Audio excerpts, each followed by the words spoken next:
ബഹുമാന്യരായ സത്യവിശ്വാസികളെ, പ്രിയപ്പെട്ട ജ്യേഷ്ഠാനുജ സഹോദരന്മാരെ, അല്ലാഹു സുബ്ഹാനഹു വ തആല നമ്മുടെ ഈ ജുമാക്ക് വേണ്ടിയുള്ള ഒരുമിച്ച് കൂടൽ നമ്മിൽ നിന്നും സ്വീകരിക്കുമാറാവട്ടെ.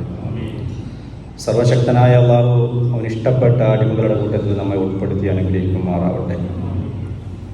പ്രിയമുള്ളവരെ, റസൂൽ കരീം സല്ലല്ലാഹു അലൈഹി വസല്ലമ നിയോഗിക്കപ്പെട്ടത് മനുഷ്യന് ജീവിതം എളുപ്പമാക്കി കൊടുക്കാൻ വേണ്ടിയാണ്. ജനങ്ങളുടെ പ്രയാസങ്ങളും ഭാരങ്ങളും ഇറക്കി വെക്കുന്നതിന് വേണ്ടിയാണ്. അവരുടെ ഐഹികമായ ജീവിതത്തിൽ അവർക്ക് വഴികാട്ടി കൊടുക്കുന്നതിന് വേണ്ടിയാണ്. മാർഗദർശനം നൽകുന്നതിന് വേണ്ടിയാണ്. ജീവിതത്തിലുണ്ടാകുന്ന ഭാരങ്ങൾ ഇറക്കി വെക്കുക, അവർക്ക് സ്വാതന്ത്ര്യം നൽകുക, നീതി നടപ്പിലാക്കുക, സമാധാനം സ്ഥാപിക്കുക.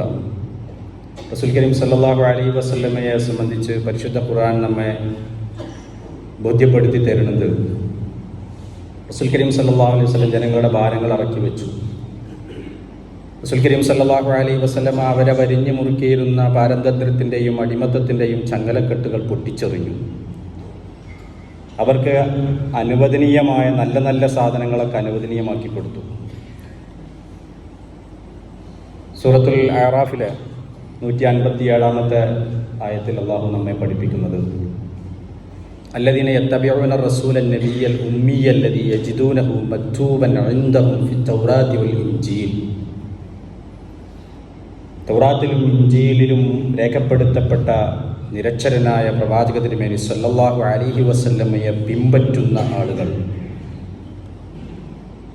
ആ റസൂൽ കരീം സല്ലല്ലാഹു അലൈഹി വസല്ലമയെ സംബന്ധിച്ചുള്ള വിശേഷണങ്ങളാണ് തുടർന്ന് പറയുന്നത്. യഅ്മുറുഹും ബിൽ മഅറൂഫി, നന്മ കൽപ്പിക്കുന്നു, വയൻഹാ അനിൽ മുൻകർ, വയൻഹാഹും അനിൽ മുൻകർ, നിഷിദ്ധമായതിനെ വിരോധിക്കുകയും ചെയ്യും.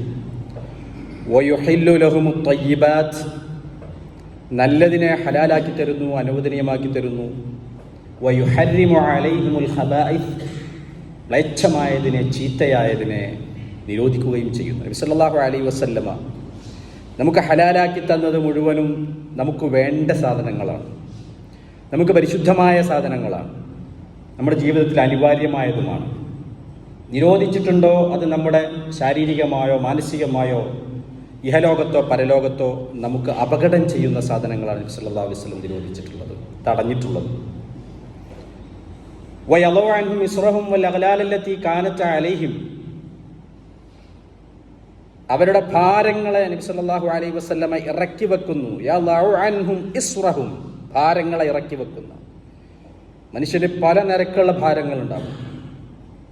വിശ്വാസപരമായ ഭാരങ്ങളുണ്ടാകും, ഭൗതികമായ അർത്ഥത്തിൽ ജീവിതത്തിൽ ഉണ്ടാകുന്ന ഭാരങ്ങളുണ്ടാകും, കുടുക്കുകളുണ്ടാകും, കുരുക്കുകളുണ്ടാകും, നിയമത്തിൻ്റെ കുരുക്കുകളുണ്ടാകും. എല്ലാ ഭാരങ്ങളും ഇറക്കി വെച്ച് മനുഷ്യന് ആശ്വാസം നൽകാം. അഗ്ലാലല്ലത്തി കാനത്ത് അലൈഹിം, അവരെ വരിഞ്ഞു മുറുക്കിയിട്ടുള്ള പലതരത്തിലുള്ള പാരതന്ത്ര്യത്തിൻ്റെ മുഴുവൻ കൂച്ചുവിലങ്ങുകളെയും പ്രവാചകൻ പൊട്ടിച്ചെറിഞ്ഞു. പ്രവാചകൻ സ്വാതന്ത്ര്യം നൽകി മനുഷ്യൻ. വിശ്വാസപരമായ സ്വാതന്ത്ര്യം, കർമ്മപരമായ സ്വാതന്ത്ര്യം, എല്ലാ കുടുക്കുകളിൽ നിന്നുള്ള മോചനം. അപ്പൊ ഇസ്ലാം എന്ന് പറഞ്ഞാൽ ഋജുവായ മാർഗമാണ്. പ്രവാചകൻ ലോകത്തിന് സമ്മാനിച്ചിട്ടുള്ളത് കാർക്കശ്യത്തിൻ്റെയും കാഠിന്യത്തിൻ്റെയും വഴികളല്ല, ലാളിത്യത്തിൻ്റെയും ഋജുവായതുമായിട്ടുള്ള വഴികളാണ് നബി സല്ലല്ലാഹു അലൈഹി വസല്ലം. ആർക്കും എളുപ്പം സ്വീകരിക്കാൻ പറ്റുന്ന, പ്രത്യേകിച്ച് നിയമപരമായിട്ടുള്ള നിയമക്കുരുക്കുകളിലിട്ടുകൊണ്ട് മനുഷ്യന്മാരെ ബുദ്ധിമുട്ടിക്കുക എന്നുള്ളത് ഇസ്ലാമിനില്ല.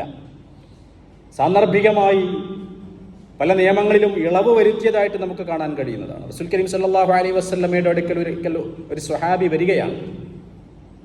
നബിയോട് അദ്ദേഹം പറയാണ്, ഹലക്തു യാ റസൂലല്ലാഹ്, തിരുനബിയെ ഞാൻ നശിച്ചു പോയിട്ടുണ്ട് നബിയെ, ഞാൻ നശിച്ചു പോയി. എന്തു പറ്റി? മാലക്ക, നിനക്ക് എന്തു പറ്റി? റസൂൽ കരീം സല്ലല്ലാഹു അലൈഹി വസല്ലം ചോദിക്കുകയാണ്. നബിയെ, റമളാനിന്റെ പകലിൽ നോമ്പുകാരനായിക്കൊണ്ട് എൻ്റെ ഭാര്യയുമായിട്ട് ഞാൻ ലൈംഗിക ബന്ധത്തിൽ ഏർപ്പെട്ടു നബിയെ. നോമ്പുകാരനായിട്ട് ഇണചേർന്നു, പാടില്ലാത്തതാണ്, പ്രായശ്ചിത്തം ചെയ്യണം. നബി സല്ലല്ലാഹു അലൈഹി വസല്ലം അദ്ദേഹത്തോട് ചോദിച്ചു, നിനക്കൊരു അടിമയെ മോചിപ്പിക്കാൻ പറ്റുമോ? ഇതൊക്കെ ചെല്ലാൻ പറ്റുമോ? അദ്ദേഹം പറഞ്ഞു, എനിക്ക് കഴിയില്ല നബിയെ.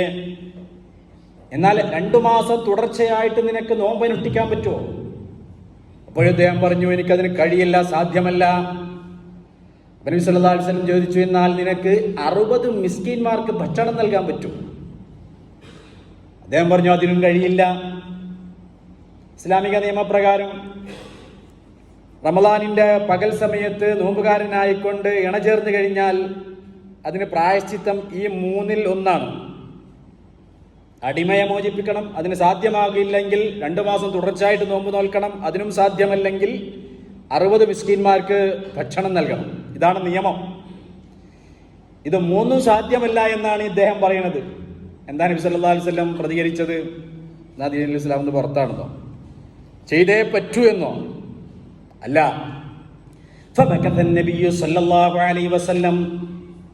നബി സല്ലല്ലാഹു അലൈഹി വസല്ലം അല്പനേരം അവിടെ വെയിറ്റ് ചെയ്തു. ബുഖാരിയും മുസ്ലിമും റിപ്പോർട്ട് ചെയ്യുന്ന ഹദീസാണ്. ആ സമയത്ത് ഒരല്പസമയത്തിന് ശേഷം ഒരു കൊട്ടയിൽ നിറയെ കാരക്കയുമായിട്ട് ഒരാൾ കടന്നു വരികയാണ് റസൂലുള്ളാഹി സ്വല്ലല്ലാഹു അലൈഹി വസല്ലമയുടെ സവിധത്തിലേക്ക്. ഉടനെ നബി സല്ലല്ലാഹു അലൈഹി വസല്ലം ചോദിച്ചു, എവിടെ ഐന സാഇൽ? എവിടെ എൻ്റെ അടുക്കൽ വന്നിട്ട് പരാതിപ്പെട്ട ആ ചോദ്യകർത്താവ് എവിടെ എന്ന് നബി സല്ലല്ലാഹു അലൈഹി വസല്ലം ചോദിച്ചു. ആ സമയത്ത് അദ്ദേഹം പറഞ്ഞു, അനയാ റസൂലല്ലാഹ്, തിരുനബിയെ ഞാനിവിടെ സന്നിഹിതനാണ്. നബി പറഞ്ഞു, ഇങ്ങോട്ട് വാ. എന്നിട്ട് പറഞ്ഞു, ദാ ഈ കാരക്ക, ഈ കൊട്ട നിറയുള്ള കാരക്ക, ഇത് കൊണ്ടുപോയിട്ട് 60 മിസ്കീന്മാർക്ക് നീ വിതരണം ചെയ്യൂ. ഉടനെ അദ്ദേഹം ചോദിച്ച ചോദ്യം എന്താണെന്ന് അറിയോ? നബിയെ, എന്നെക്കാളും അഫ്ഖറായിട്ടുള്ള, ഫഖീറായിട്ടുള്ള, എന്നെക്കാളും മിസ്കീനായിട്ടുള്ള, ദരിദ്രനായിട്ടുള്ള ആൾക്കല്ലേ ഞാൻ ഈ കാരക്ക കൊടുക്കേണ്ടത്? അതെ. എന്നാൽ എൻ്റെ ചുറ്റുഭാഗത്തും എൻ്റെ പരിസരത്തും എന്നേക്കാൾ ദരിദ്രനായിട്ടുള്ള, എൻ്റെ വീട്ടുകാരേക്കാൾ ദാരിദ്ര്യം അനുഭവിക്കുന്ന മറ്റാരും തന്നെ ഇല്ല നബിയേ. ഹദീസിൽ പറയാണ്, നബി സല്ലല്ലാഹു അലൈഹി വസല്ലമയുടെ 2 അണപ്പല്ലും കാണുന്ന വിധം നബി ചിരിച്ചുപോയി. ഉടനെ റസൂൽ കരീം സല്ലല്ലാഹു അലൈഹി വസല്ലം പറഞ്ഞു, എന്നാൽ നിന്റെ വീട്ടുകാർക്ക് കൊണ്ടുപോയിട്ട് ഇത് നീ കൊടുത്തോ എന്ന്. ഒരു നിയമത്തെ ഒരാളെ ബുദ്ധിമുട്ടിക്കാതെ എത്ര പ്രായോഗികമായി, എത്ര മനോഹരമായി, എത്ര കാരുണ്യപരമായി, എത്ര ദാക്ഷിണ്യത്തോടുകൂടി, എത്ര ആർദ്രതയോടുകൂടി, എത്ര മനുഷ്യത്വത്തോടുകൂടിയാണ് ഹബീബ് റസൂൽ കരീം സല്ലല്ലാഹു അലൈഹി വസല്ലം അവതരിപ്പിച്ചതെന്ന് നോക്കണം. അദ്ദേഹത്തിന് ദുനിയാവിലോ ആഖിറത്തിലോ ബുദ്ധിമുട്ടിക്കുന്ന തരത്തിൽ നബി സല്ലല്ലാഹു അലൈഹി വസല്ലം അദ്ദേഹത്തോടൊരു കാര്യം പറയൂലല്ലോ. സാധ്യമാകാത്ത നിയമങ്ങൾ അടിച്ചേൽപ്പിക്കുകയോ ഒരു മനുഷ്യനെ കൂടുതൽ പ്രയാസപ്പെടുത്തുകയോ ചെയ്യുന്നത് ഇസ്ലാമിലില്ല. ഇസ്ലാം ലാളിത്യത്തിന്റെ മതമാണ്. ഇസ്ലാം ആർദ്രതയുടെ മതമാണ്, കാരുണ്യത്തിന്റെ മതമാണ്. അത് കാർക്കശ്യവും കാഠിന്യവും അതിലില്ല. നമ്മളിന്ന് പലപ്പോഴും ചില നിയമങ്ങളുടെ പേരിലും മറ്റൊക്കെയാണ് പരസ്പരം അങ്ങോട്ടും ഇങ്ങോട്ടും കടിച്ചു കയറൽ, അല്ലേ? നബി സല്ലല്ലാഹു അലൈഹി വസല്ലം പഠിപ്പിച്ചത് ഭാരങ്ങളൊക്കെ ഇറക്കി വെച്ചു കൊടുക്കുക. നബിയുടെ രീതി എന്താ? നബിയുടെ രീതി പരിശുദ്ധ ഖുർആൻ പറയുന്നുണ്ട്, ഫബിമാ റഹ്മത്തിൻ മിനല്ലാഹി ലിൻത ലഹും വലൗ കുൻത ഫല്ലൻ ഗലീദൽ ഖൽബി ലം ഫളൂ മിൻ ഹൗലിക്. പ്രവാചകരെ, അല്ലാഹുവിന്റെ കാരുണ്യമാണ് താങ്കൾ അവരോട് സൗമ്യമായിട്ട് പെരുമാറുന്നത്. നബിയുടെ സ്വഭാവത്തിന്റെ ഏറ്റവും വലിയ സവിശേഷത നബിയുടെ സൗമ്യതയാണ്. സൗമ്യത, കാർക്കശ്യമല്ല, കാഠിന്യമല്ല, സൗമ്യതയാണ് റസൂൽ കരീം സല്ലല്ലാഹു അലൈഹി വസല്ലമയുടെ സവിശേഷത. വബിമാ റഹ്മത്തിൻ മിനല്ലാഹി ലിൻത ലഹും, നിങ്ങളോട് കരുണയോടുകൂടി, സൗമ്യമായി, ആർദ്രതയോടുകൂടി നബി സല്ലല്ലാഹു അലൈഹി വസല്ലമ പെരുമാറുന്നത് അത് ഫബിമാ റഹ്മത്തിൻ മിനല്ലാഹ്, അല്ലാഹുവിൽ നിന്നുള്ള കരുണയാണത്. വലൗ കുൻത, നബിയെ താങ്കളായിരുന്നുവെങ്കിൽ ഫളൻ ഗലീദൽ ഖൽബ്, അങ്ങ് പരുഷ ഹൃദയനോ കഠിന മനസ്കനോ ആയിരുന്നുവെങ്കിൽ ലം ഫളൂ മിൻ ഹൗലിക്, താങ്കളുടെ ചുറ്റുഭാഗത്തുനിന്നും താങ്കളുടെ അനുയായികൾ ഓടിപ്പോകുമായിരുന്നു. കാന്തത്തിലേക്ക് ഇരുമ്പ് ആകർഷിക്കുന്നത് പോലെ നബിത്തങ്ങളിലേക്ക് ആളുകൾ എന്തുകൊണ്ട് ആകർഷിച്ചു? നബിയുടെ സാമീപ്യം അവർ കൊതിച്ചു. നബിയുടെ ചുറ്റുഭാഗത്തു നിന്ന് വിട്ടുപോകാൻ അവർ ആഗ്രഹിച്ചില്ല, ഇഷ്ടപ്പെട്ടില്ല. നബിയുടെ സാന്നിധ്യവും സാമീപ്യവും അവർക്കേറെ ആനന്ദകരമായിരുന്നു. ഇയാൾ വലിയ പ്രവാചകനാണ്, ഉപദേഷ്ടാവാണ്. പുതിയ പുതിയ നിയമങ്ങൾ വരികയാണ്. അത് സാമ്പത്തികമായ നിയമങ്ങൾ. സക്കാത്ത്, നിന്റെ പണം മറ്റുള്ളവർക്ക് കൊടുക്കണം, മറ്റുള്ളവർക്ക് വിഹിതമുണ്ടത്രേ. ഞാനും വലിയ തറവാട്ടുകാരനാണ്, പക്ഷേ എന്നെക്കാളും അടിമയായി കിടക്കുന്നവൻ്റെ കൂടെ ഞാൻ കൂടെ ഇരുന്ന് ഭക്ഷണം കഴിക്കണമത്രേ, അവനോട് സാഹോദര്യം വേണമത്രേ. സാമ്പത്തികമായ അസമത്വം പാടില്ല, ചൂഷണം പാടില്ല, മോഷണം പാടില്ല, കളവ് പറച്ചിൽ പാടില്ല. എന്തെല്ലാം നിയമങ്ങളാണ്. അതുകൊണ്ട് ഈ ഉപദേശമൊന്നും കേൾക്കാൻ എന്നെ കൊണ്ട് വയ്യ, ഞാനിവിടെ ഇരിക്കണില്ല എന്ന് പറഞ്ഞിട്ട് ഒരു കുട്ടിയും അകന്നു പോയില്ല. അവരൊന്നിനു പുറമെ ഒന്നായി. നബി സല്ലല്ലാഹു അലൈഹി വസല്ലം ഒരാളോട് സമീപിക്കുമ്പോൾ സ്വഹാബത്ത് പറയുന്നുണ്ട്, ഞാൻ സമീപിക്കുമ്പം ഞാൻ വിചാരിക്കുന്നത് എന്നോടാണ് നബിക്ക് ഏറ്റവും ഇഷ്ടം എന്നുള്ളതാണ്. അപ്പൊ വേറൊരാൾ സമീപിക്കുമ്പോൾ അദ്ദേഹത്തിന് തോന്നുകയാണ് അദ്ദേഹത്തിനോടാണ് കൂടുതൽ ഇഷ്ടമെന്ന്. അങ്ങനെ ഓരോരുത്തർക്കും ഇഷ്ടം, എന്നോടാണ് കൂടുതൽ നബിക്ക് ഇഷ്ടം, എന്നോടാണ് കൂടുതൽ ഇഷ്ടം എന്ന് തോന്നുന്ന വിധം എത്ര വളരെ മനോഹരമായി, വളരെ സൈക്കോളജിക്കലായി, വളരെ മനഃശാസ്ത്രപരമായി ഓരോരുത്തരുടെയും അവസ്ഥ മനസ്സിലാക്കിക്കൊണ്ട് റസൂൽ കരീം സല്ലല്ലാഹു അലൈഹി വസല്ലം ആകർഷണീയമായ വ്യക്തിത്വമായിരുന്നു മുത്തു നബിയുടേത് സല്ലല്ലാഹു അലൈഹി വസല്ലം. എല്ലാ പ്രയാസങ്ങളും, ജനങ്ങളുടെ ബുദ്ധിമുട്ട്, ജനങ്ങളുടെ കഷ്ടപ്പാടുകൾ, ജനങ്ങൾക്കുണ്ടാകുന്ന പ്രയാസങ്ങൾ, ജനങ്ങളെ വിമോചിപ്പിക്കുക, പ്രയാസങ്ങളിൽ നിന്ന് മോചിപ്പിക്കുക. വിമോചകനാണ് നബി സല്ലല്ലാഹു അലൈഹി വസല്ലം. വയദഉ അൻഹും ഇസ്റഹും വൽ അഗ്ലാലല്ലതി കാനത് അലൈഹിം. ജനങ്ങളെ വരിഞ്ഞു മുറുക്കിയിട്ടുള്ള ഒരുപാട് ചങ്ങലക്കെട്ടുകളുണ്ട്. അടിമത്തം എന്ന അറേബ്യയുടെ സ്വഭാവം നമുക്കറിയാം. അന്ന് മേലാളവർഗത്തിന്റെ വൻമേടുകളിൽ വസിക്കുന്ന വരേണ്യവർഗത്തിന്റെ ചാട്ടവാറടിയുടെ പ്രഹരമേറ്റ് അടിമകൾ തെരുവുകളിൽ പേപ്പട്ടികളെപ്പോലെ കഴിഞ്ഞുകൂടാൻ വിധിക്കപ്പെട്ടിരുന്ന കാലഘട്ടം. അടിമച്ചന്തകളിൽ മനുഷ്യനെ വിൽക്കപ്പെട്ടിരുന്ന ഒരു കാലഘട്ടമാണ്. നമുക്കറിയാലോ, ബത്ഹായിന്റെ താഴ്വാരത്തിലിട്ടുകൊണ്ട് അടിമയായ ബിലാൽ ഇബ്നു റബാഹിനെ യജമാനന്മാരും മേലാളന്മാരും ക്രൂരമായ മർദ്ദനങ്ങൾക്കും പീഡനങ്ങൾക്കും ഇരയാക്കിയ ചരിത്രം നമുക്കറിയാം. സുമയ്യ ബീവിയെ കഷ്ടപ്പെടുത്തിയത്, പ്രയാസപ്പെടുത്തിയത് മേലാളവർഗത്തിന്റെ ഓശാന പാട്ടുകാരായിക്കൊണ്ട് അവരുടെ അരമനകളിലും അവരുടെ രാത്രി നിശാ ക്ലബ്ബുകളിലുമെല്ലാം പാട്ട് പാടുന്നവരും ഡാൻസ് ചെയ്യുന്നവരുമായി അവരെ സുഖിപ്പിക്കാൻ വേണ്ടി വിധിക്കപ്പെട്ട ഒരു വിഭാഗമായിരുന്നു താഴേക്കട്ടത്തിലുള്ള അധകൃതരായിട്ടുള്ള ആളുകൾ. അവരെയൊക്കെ മോചിപ്പിച്ചിട്ട് അവർക്കൊക്കെ സ്വാതന്ത്ര്യവും സമത്വവും സാഹോദര്യവും സഹവർത്തിത്വവും, അല്ലേ?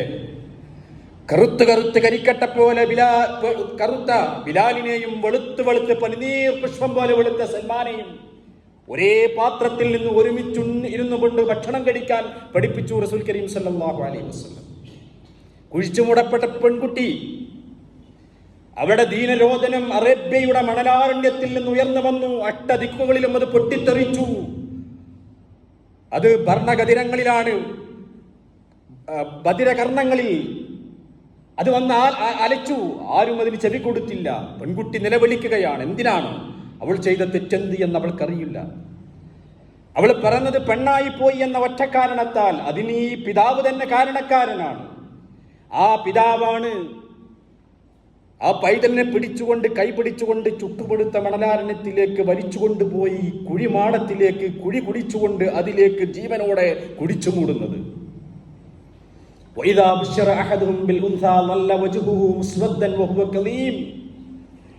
ഒരു പെൺകുട്ടി പിറന്നു എന്ന് കേൾക്കുമ്പോഴേക്ക് കോപത്താൽ അവന്റെ മുഖം കറുത്തിരുണ്ടു പോവുകയാണ്. പെണ്ണിന്റെ ജനനം അപമാനമായിട്ട് കണ്ടിരുന്ന ഒരു ജനവിഭാഗം. എന്നിട്ടോ അപമാന ഭാരത്തോടുകൂടി ഈ പെൺകുഞ്ഞിനെ ഞാൻ വളർത്തണമോ അതെല്ലാം മണ്ണിൽ കൊണ്ടുപോയിട്ട് കുടിച്ചു മൂടണമോ എന്ന് ചിന്തിച്ചിരുന്ന ഒരു ജനവിഭാഗത്തോട്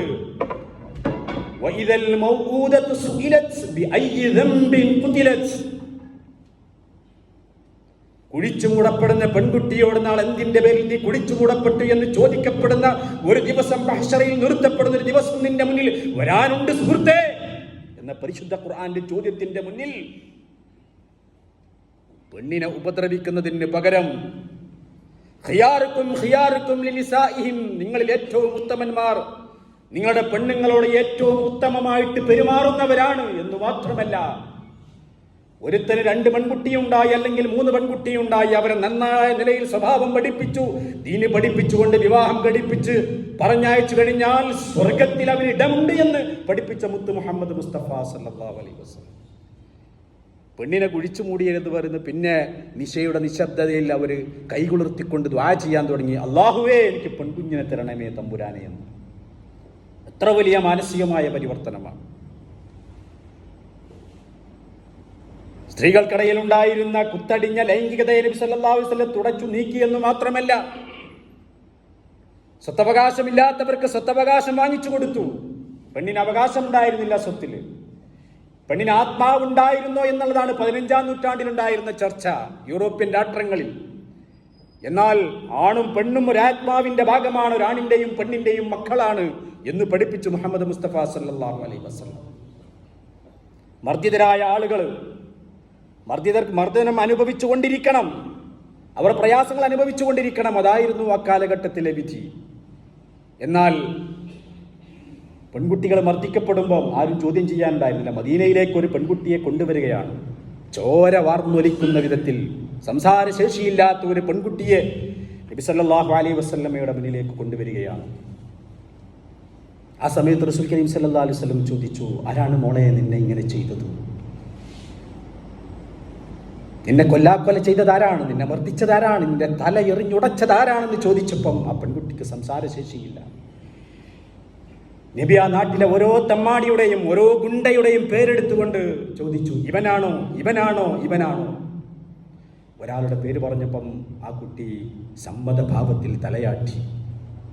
അതേ എന്നർത്ഥത്തിൽ നബി സല്ലല്ലാഹു അലൈഹി വസല്ലം ഉടനെ പറഞ്ഞു, സഹാബത്തിനെ വിട്ടു, പിടിച്ചു കൊണ്ടുവരണം അവൻ എന്റെ മുന്നിലേക്ക്, വിടരുതവനെ. ഈ പെൺകുട്ടിയെ എങ്ങനെയാണോ അവൻ ക്രൂരമായി മർദ്ദിച്ചത്, അതുപോലെ എന്റെ മുന്നിലിട്ട് കൊണ്ട് അവന്റെ ശിരസ് കല്ലുകൊണ്ട് എറിഞ്ഞുടച്ചു തകർക്കണം. അവനെ ഞാൻ കാണണം. എങ്ങനെ? ഇനി ഒരു പെൺകുട്ടിയും ഇതുപോലെ പീഡിപ്പിക്കപ്പെടാൻ പാടില്ല. ഒരു പെൺകുട്ടിക്കും ഇതുപോലുള്ള പ്രയാസങ്ങൾ ഉണ്ടാവാൻ പാടില്ല. മാതൃകാപരമായിട്ട് അക്രമിക്കൂട്ടങ്ങളെ ശിക്ഷിച്ചുകൊണ്ട് പെണ്ണിന്റെ അവകാശം നേടിയെടുത്തു കൊടുത്തു. ഇന്നും ചർച്ച ചെയ്യപ്പെടുന്നത് പെണ്ണാണ്. ഹേമ കമ്മീഷൻ റിപ്പോർട്ടാണെങ്കിലും മറ്റു കേരളീയമായ സാമൂഹികമായ സാഹചര്യമാണെങ്കിലും അവിടെയൊക്കെ ചർച്ച ചെയ്യപ്പെടുന്നത് പെണ്ണിന്റെ സുരക്ഷത്തെ സംബന്ധിച്ചാണ്. അറിയണം, നമ്മൾ തൊഴിലിടങ്ങളിലും ഉദ്യോഗസ്ഥ മേഖലകളിലും വിദ്യാഭ്യാസ സ്ഥാപനങ്ങളിലും രാഷ്ട്രീയ സാമൂഹിക മണ്ഡലങ്ങളിലും എല്ലാം സ്ത്രീയുടെ അരക്ഷിതാവസ്ഥയെ സംബന്ധിച്ചാണ് ഇപ്പോൾ നമ്മൾ ചർച്ച ചെയ്തുകൊണ്ടിരിക്കുന്നത്, അല്ലേ? മർദ്ദനത്തെക്കുറിച്ചാണ്, നീതി നിഷേധത്തെക്കുറിച്ചാണ് നമ്മൾ ഇന്ന് കേരളത്തിൽ ചർച്ച ചെയ്തുകൊണ്ടിരിക്കുന്നത്. എവിടെയാണ് നീതിയുള്ളത്? നീതിപാലകന്മാർ പോലും അനീതി കാണിച്ചുകൊണ്ടിരിക്കുന്ന ഒരു കാലഘട്ടത്തിലാണ് മുത്തു റസൂൽ കരീം സല്ലല്ലാഹു അലൈഹി വസല്ലം സ്വജനപക്ഷപാതിത്വമില്ലാതെ, വർഗീയതയില്ലാതെ, മതപക്ഷപാതിത്വമില്ലാതെ, പ്രാദേശിക പക്ഷപാതിത്വമില്ലാതെ നബി സല്ലല്ലാഹു അലൈഹി വസല്ലമ നീതി നടപ്പിലാക്കിയതിന്റെ ഉദാഹരണങ്ങൾ പ്രവാചക ചരിത്രത്തിൽ നമുക്ക് എണ്ണി എണ്ണി എണ്ണി പറയാൻ കഴിയുന്നതാണ്. ഇന്ന് നോക്കണം നിങ്ങൾ, ഇന്ന് മതത്തിന്റെ പേരിലുള്ള വേർതിരിവ്, സ്വന്തം ജനതയിൽപ്പെട്ടവരാണെങ്കിൽ, സ്വന്തക്കാരാണെങ്കിൽ നിയമം നടപ്പിലാക്കേണ്ടവർ ചെയ്യുന്ന ക്രൂരതകൾ, ADGP അജിത് കുമാറിന്റെ പക്ഷപാതിത്വവും ക്രമസമാധാന നില ഈ കേരളത്തിൽ പാലിക്കേണ്ട, അതിന് നേതൃത്വം കൊടുക്കേണ്ടതിന്റെ ചുമതലയുള്ള ഒരു ADGP നമ്മുടെ കേരളത്തിന്റെ സമാധാന മണ്ഡലത്തെ എത്ര വിഷലിപ്തമാക്കി എന്ന് വിളിച്ചു പറയുന്നത് ഒരു ഭരണകക്ഷി MLA തന്നെയാണ്. എല്ലാവരും ഞെട്ടിത്തെറിക്കുകയാണ്. സ്വർണ്ണക്കടത്ത്, രാജ്യദ്രോഹ പ്രവർത്തനങ്ങൾ, സംഘപരിവാറുമായിട്ടുള്ള നിഗൂഢമായ ബന്ധങ്ങൾ, ആളുകളെ കൊല്ലുന്നത്, കൊല്ലിക്കുന്നത്, അഴിമതി, ജനങ്ങളെ പീഡിപ്പിക്കുന്നത്, സ്ത്രീകളെ പീഡിപ്പിക്കുന്നത്, പ്രയാസപ്പെടുത്തുന്നത്, അതിന്റെ താഴെ തട്ടിലുള്ള SP-മാര്, DYSP-മാര്, SI-മാര്, CI-മാരടക്കം ഇതിന്റെ ഒക്കെ പ്രതിപട്ടികയിലേക്ക് കടന്നു വരുമ്പം വേലി തന്നെ വിളതുന്നിടത്ത് കാര്യങ്ങൾ എത്തി നിൽക്കുമ്പോൾ, സഹോദരങ്ങളെ, മർദ്ദിതന് വേണ്ടി നിലകൊള്ളൽ മുഅ്മിനിന്റെ ബാധ്യതയാണ്. നിസ്കരിക്കുന്നത് പോലെ, നോമ്പനുഷ്ഠിക്കുന്നത് പോലെ, അല്ലാഹുവിനെ ഇബാദത്ത് ചെയ്യുന്നത് പോലെ നമ്മുടെ ബാധ്യതയാണ് മർദ്ദിതന്റെ കൂടെ നിലകൊള്ളുക എന്നുള്ളത്. മർദ്ദിതൻ എന്ന് പറഞ്ഞാൽ നീതി നിഷേധിക്കപ്പെടുന്നവനാണ്. നീതി നിഷേധിക്കപ്പെടുന്നവൻ അവൻ മർദ്ദിതനാണ്. നീതി കിട്ടൂല, നീതിപാലകന്മാരുടെ കയ്യിൽ നിന്ന് പോലും നീതി കിട്ടൂല എന്ന് പേടിച്ചരണ്ടുകൊണ്ട് ജീവിതം ആത്മഹത്യയിലേക്ക് ഹോമിക്കപ്പെട്ടുകൊണ്ടിരിക്കുന്ന ഒരുപാട് മനുഷ്യർ നമ്മുടെ മുന്നിലുണ്ട്. ആ മർദ്ദിതരുടെ കൂടെ നമ്മൾ നിൽക്കണം. റസൂൽ കരീം സല്ലല്ലാഹു അലൈഹി വസല്ലം ബുഖാരി മുസ്ലിം റിപ്പോർട്ട് ചെയ്ത ഒരു ഹദീസിലൂടെ നമ്മൾ പഠിപ്പിക്കുകയാണ്, വമൻ മശാ മഅ മദ്ലൂമി ഹത്താ യുസ്ബിത ലഹു ഹഖഹു സബ്ബത്തല്ലാഹു ഖദമൈഹി അല സിറാത്തി യൗമ തസൂലുൽ അഖ്ദാം. ആരെങ്കിലും ഒരു മർദ്ദിതന്റെ കൂടെ, നീതി നിഷേധിക്കപ്പെടുന്നവന്റെ കൂടെ അവന്റെ അവകാശം നേടിക്കൊടുക്കുന്നത് വരെ നിലകൊള്ളുകയാണെങ്കിൽ നാളെ കാലുകൾ പതറിപ്പോകുന്ന സിറാത്ത് പാലം, നരകത്തിന്റെ കുറുകയിട്ട പാലത്തിലേക്ക് താഴേക്ക് നോക്കിയാൽ നരകമാണ്. ആ നരകത്തിലൂടെ കടന്നു പോകുമ്പോൾ, സ്വർഗത്തിലേക്ക് കടന്നു പോകുമ്പം അവന്റെ കാലുകളെ പടച്ച തമ്പുരാന് ഈ സിറാത്ത് പാലത്തിൽ ഉറപ്പിച്ചു നിർത്തി സ്വർഗത്തിലേക്ക് അവനെ കൊണ്ടുപോകുമെന്ന് മുഹമ്മദ് മുസ്തഫ സല്ലല്ലാഹു അലൈഹി വസല്ലം. മർദ്ദിതന്റെ കൂടെ, നീതി നിഷേധിക്കുന്നവന്റെ കൂടെ അവന്റെ അവകാശം വാങ്ങിക്കൊടുക്കുന്നത് വരെ നിങ്ങൾ നിലകൊള്ളുകയാണെങ്കിൽ, അവന് വേണ്ടി നിയമ പോരാട്ടം നടത്തുകയാണെങ്കിൽ, അവന് വേണ്ടി ഒച്ച വെക്കുകയാണെങ്കിൽ, മർദ്ദിതർക്ക് വേണ്ടി.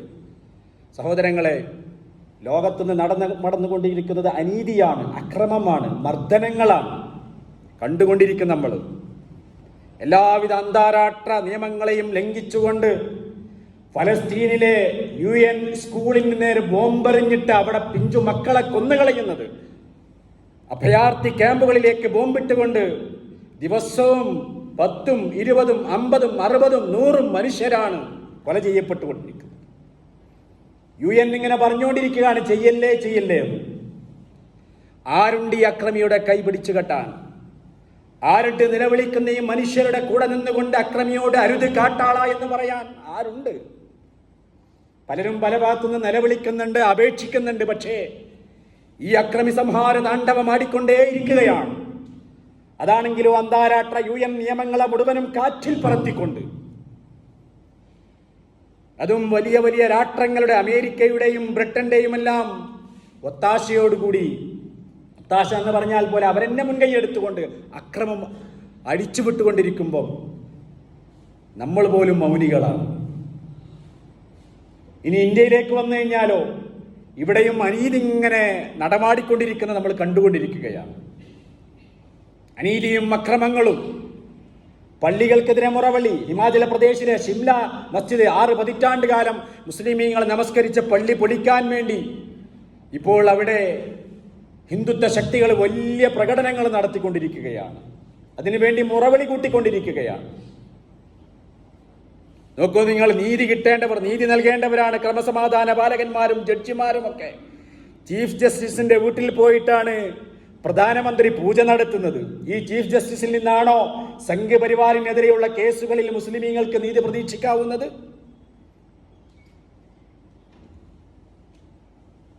ഇവിടെ RSSുമായിട്ട് ADGP സംഭാഷണം നടത്തുകയാണ്. സംഘപരിവാർ എന്ന് പറയുന്നത് രാജ്യത്തെ ഏറ്റവും വലിയ വർഗീയ പ്രസ്ഥാനമാണ്, ഏറ്റവും വലിയ സംഘടനയല്ല, ഏറ്റവും വലിയ ഫാസിസ്റ്റ് പ്രസ്ഥാനമാണ്. രാജ്യത്ത് നിരവധി കലാപങ്ങളും അക്രമങ്ങളും അടിച്ചുവിട്ടിട്ടുള്ള, നിരവധി സ്ത്രീകളുടെ മാനം കവർന്നിട്ടുള്ള വലിയൊരു ഭീകര പ്രസ്ഥാനമാണ്. ആ പ്രസ്ഥാനത്തിനോട് രാജ്യത്തിന്റെ ക്രമസമാധാന പാലനത്തിന്റെ ഉത്തരവാദിത്തമുള്ള ADGP തലയിൽ മുണ്ടിട്ടുകൊണ്ട് സ്വകാര്യമായി അങ്ങോട്ട് പോയിട്ട് സംസാരിക്കുമ്പോൾ അത് 1-2 വട്ടമല്ല. നീതി വേണ്ടേ? നീതി ഇസ്ലാമിന്റെ ഭാഗമാണ്. നീതിയുടെ പ്രയോക്താക്കളും പ്രണേതാക്കളും ആവേണ്ടവരാണ് മുസ്ലിമീങ്ങൾ. മർദ്ദകനെതിരെ, ചൂഷകനെതിരെ എപ്പോഴും നിലപാട് സ്വീകരിക്കേണ്ടവരാണ് മുസ്ലിമീങ്ങൾ. അതാണ് മുത്ത് ഹബീബ് സല്ലല്ലാഹു അലൈഹി വസല്ലമയുടെ ജീവിതം നമ്മെ പഠിപ്പിച്ചു തരുന്നത്. അതുകൊണ്ട് പ്രിയമുള്ള സഹോദരങ്ങളെ, ആ റസൂലുള്ള ജീവിതത്തിൻ്റെ, നമ്മുടെ വ്യക്തി ജീവിതത്തിൽ, നമ്മുടെ സാമൂഹിക ജീവിതത്തിൽ, നമ്മുടെ സാമ്പത്തിക മേഖലകളിൽ എല്ലാം എന്താണോ നമുക്ക് കാണിച്ചു തന്നത്, നബി സല്ലല്ലാഹു അലൈഹി വസല്ലമ, നബിയെ സംബന്ധിച്ച് നബി നല്ല ഒരു ദ എമാൻസിപ്പേറ്റർ ഓഫ് വിമൻ, സ്ത്രീകളുടെ വിമോചകനായിരുന്നു. ദി പ്രൊട്ടക്ടർ ഓഫ് സ്ലൈവ്സ്, അടിമകളുടെ സംരക്ഷകനായിരുന്നു. നബി ദ ഒറൈറ്റർ, നല്ലൊരു പ്രഭാഷകനായിരുന്നു. നബി സല്ലല്ലാഹു അലൈഹി വസല്ലം വാസ് എ ജഡ്ജ്, നല്ലൊരു വിധികർത്താവായിരുന്നു, ജഡ്ജിയായിരുന്നു, രാഷ്ട്രതന്ത്രജ്ഞനായിരുന്നു, യോദ്ധാവായിരുന്നു. ഇങ്ങനെ എല്ലാ നിലക്കും പ്രവാചകർ സല്ലല്ലാഹു അലൈഹി വസല്ലമ എല്ലാ മേഖലകളിലും സോഷ്യൽ റിഫോർമർ. പ്രൊഫസർ രാമകൃഷ്ണ റാവുവിനെ പോലെയുള്ളവർ പുസ്തകം എഴുതിയിട്ട് അദ്ദേഹം മൈസൂരിലെ യൂണിവേഴ്സിറ്റിയിലെ പ്രൊഫസറാണ്. ഒരു കൊച്ചു പുസ്തകം അദ്ദേഹം എഴുതി. നബി സല്ലല്ലാഹു അലൈഹി വസല്ലം എല്ലാ സ്വഭാവ വിശേഷണങ്ങളും വളരെ ഹ്രസ്വമായി ഷോർട്ടാക്കിയിട്ട് ഒരു പുസ്തകത്തിൽ എഴുതിയിട്ടുണ്ട്. എന്തൊരു മനോഹരമായ പുസ്തകമാണ്. നബിയുടെ എല്ലാ ഗുണങ്ങളും അത് 14 നൂറ്റാണ്ട് മുമ്പല്ല, 7-ാം നൂറ്റാണ്ടിലേക്ക് മാത്രമല്ല, 21-ാം നൂറ്റാണ്ടിലേക്ക് ഇങ്ങനെ പതിച്ചു വെച്ചു കഴിഞ്ഞാൽ ആ പ്രവാചകൻ സല്ലല്ലാഹു അലൈഹി വസല്ലമയെ പോലെ മാതൃകാപരമായി സമാധാനം സ്ഥാപിച്ച് ലോകത്ത് സന്തോഷം കൊണ്ടുവരുവാൻ, ലോകത്ത് ആധുനിക ലോകത്തിന്റെ പോലും ബർണാഡ് ഷാ അങ്ങനെ പറഞ്ഞിട്ടുണ്ട്. ബർണാഡ് ഷാ നമുക്കറിയാം ഇംഗ്ലീഷ് സാഹിത്യത്തിലെ മുടിചൂടാമന്നനാണ്. If a man like Muhammad were to assume the dictatorship of the modern world, he would succeed in solving this problem in a way that would bring it much needed peace and happiness.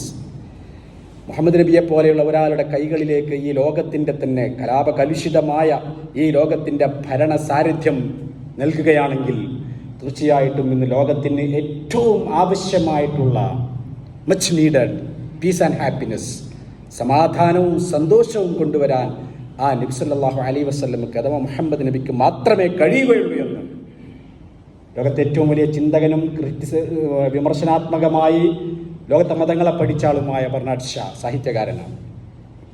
സഹോദരങ്ങൾ, അതുകൊണ്ട് ദീർഘിപ്പിക്കുന്നില്ല. ആ റസൂൽ കരീം സല്ലല്ലാഹു അലൈഹി വസല്ലം ഫല്ലദീന ആമനൂ B, ആ പ്രവാചകനിൽ ആര് വിശ്വസിക്കുന്നുവോ, വഅസ്സറൂഹു, ആ പ്രവാചകനെ ആര് ശക്തിപ്പെടുത്തുന്നുവോ പിന്തുണക്കുന്നുവോ, വനസറൂഹു, ആ പ്രവാചകനെ സഹായിക്കുന്നുവോ, വത്തബഉ നൂറല്ലദീ ഉൻസില മഅഹ്, ആ പ്രവാചകൻ സല്ലല്ലാഹു അലൈഹി വസല്ലമക്ക് അവതരിക്കപ്പെട്ട പരിശുദ്ധമായ ഈ പ്രകാശത്തെ പിന്തുടരുകയും അതിനനുധാവനം ചെയ്യുകയും ചെയ്യുന്നവർ ഉലൈക ഹുമുൽ മുഫ്ലിഹൂൻ, അവർ മാത്രമാണ് വിജയികൾ. റസൂലുള്ളാഹി സ്വല്ലല്ലാഹു അലൈഹി വസല്ലമയുടെ ആപാദ ചൂടം നബി സല്ലല്ലാഹു അലൈഹി വസല്ലമയെ പൂർണ്ണമായും ഇത്തിബാഉർ റസൂൽ, ഹബ്ബുർ റസൂൽ പ്രകടിപ്പിക്കേണ്ടത് ഇത്തിബാഉർ റസൂലിലൂടെയാണ്. അല്ലാഹു സുബ്ഹാനഹു വ തആല തൗഫീഖ് നൽകി അനുഗ്രഹിക്കുമാറാവട്ടെ. മുത്ത് നബിയെ പ്രണയിക്കുന്നവർ, സ്നേഹിക്കുന്നവരിൽ, ആ പ്രവാചകനെ ഇത്തിബാ ചെയ്യുന്നവരിൽ അല്ലാഹുവേ ഞങ്ങളെ നീ ഉൾപ്പെടുത്തി അനുഗ്രഹിക്കണേ തമ്പുരാനെ. റഹ്മാനായ തമ്പുരാന്, അല്ലാഹുവിൻ്റെ റസൂൽ സല്ലല്ലാഹു അലൈഹി വസല്ലമയുടെ മേൽ ധാരാളം സ്വലാത്ത് ചൊല്ലുന്ന മുത്തഖീങ്ങളിൽ ഞങ്ങളെ നീ ഉൾപ്പെടുത്തി അനുഗ്രഹിക്കണേ തമ്പുരാനെ.